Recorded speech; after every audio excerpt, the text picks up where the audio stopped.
Welcome to This Explainer. Today, we're going to completely flip the script on how you view the world around you. We're fundamentally reframing two concepts you probably think about all the time, but might actually be looking at entirely the wrong way: intelligence and computation. By the time we wrap up here, you're going to see intelligence not just in that smartphone in your pocket or the thoughts in your head, but literally in the microscopic cells in your body, and yeah, even the plant sitting on your windowsill. Let's get right into it.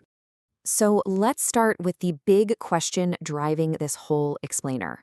What actually is intelligence? I want you to just pause for a second and really reflect on this. Don't overthink it, but imagine someone stops you right now, right in the middle of a conversation about human and artificial intelligence, and they pose this exact question to you. How would you respond? Take a quick second to form your answer. It's surprisingly tough, isn't it? When you really try to pin it down, you start to realize that the concept of intelligence is incredibly broad and honestly kind of vague. To prove just how broad and vague this concept actually is, consider this. Shane Legg, one of the co-founders of DeepMind, along with researcher Marcus Hutter, wrote a paper on universal intelligence. And while doing this, they compiled more than 30 different definitions of intelligence. Over 30! These definitions were looking at humans or machines or both. And sure, while they all kind of overlap, they're definitely not exactly the same thing. The truth is, there just isn't one single crystal clear definition of intelligence the way you could define, say, a fundamental concept in physics. Gravity is, well, gravity. But intelligence, it's a higher order emergent phenomenon. What that means is it doesn't just exist as some base particle, it actually emerges from the complex interactions of a system. And because it's emergent, we need a definition that captures what it does rather than just what it is. Okay, let's dive into this. For our purposes today, and really just for the sake of clarity, we're going to use the highly functional definition put forward by physicist Max Tegmark in his 2017 book. He states it beautifully. Intelligence is the ability to accomplish complex goals. I'm going to repeat that because it anchors everything else we're talking about today. Intelligence is the ability to accomplish complex goals. So exactly why does Tegmark's definition work so perfectly for understanding our modern world? First off, it doesn't explicitly refer to humans. In fact, it doesn't refer to living beings at all. It's intentionally general so it doesn't exclude machines. If we restrict our focus to living things right out of the gate, we completely blind ourselves. We wouldn't be able to spot the commonalities between human and machine intelligence. Second, by focusing on goals, it totally opens up the playing field. Accomplishing goals is the crucial component here. And since there are so many different goals in the universe, there can be many different types of intelligence. That could be intelligence in playing a game of chess, spatial intelligence, analytical problem solving, or even emotional intelligence, meaning the ability to read and respond to emotions. Section 1. The core ingredient: computation. If intelligence is the ability to accomplish complex goals, well, the underlying mechanism that actually allows those goals to be accomplished is computation. At its absolute core, computation is simply the processing of information. It's the mechanical process of transforming inputs into outputs, perfectly represented by that classic basic math function, y equals f of x. To really hammer this home, let's juxtapose two completely different systems to prove that the underlying mechanical computation is absolutely identical. Let's look at a simple calculator and the human brain. The first example, the calculator, takes in information through its input channels, the keyboard, and it spits out a computation through its output channel, the sums on the monitor. It transforms inputs into outputs. Boom. Now, consider the brains of animals, including us humans. The brain takes in information about its environment and its host's body as an input. It then processes that information to figure out what to do next to maximize survival, which is its output.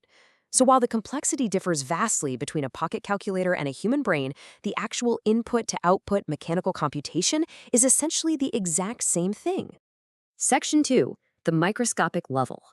Let's move to and see how this builds from familiar technology all the way down to the microscopic biochemical apparatus inside our very own cells.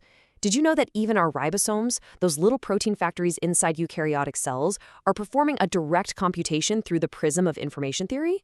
Think about it. The input, they take in instructions provided by messenger RNA. The process, they literally read that biological code. The output, they build complex proteins.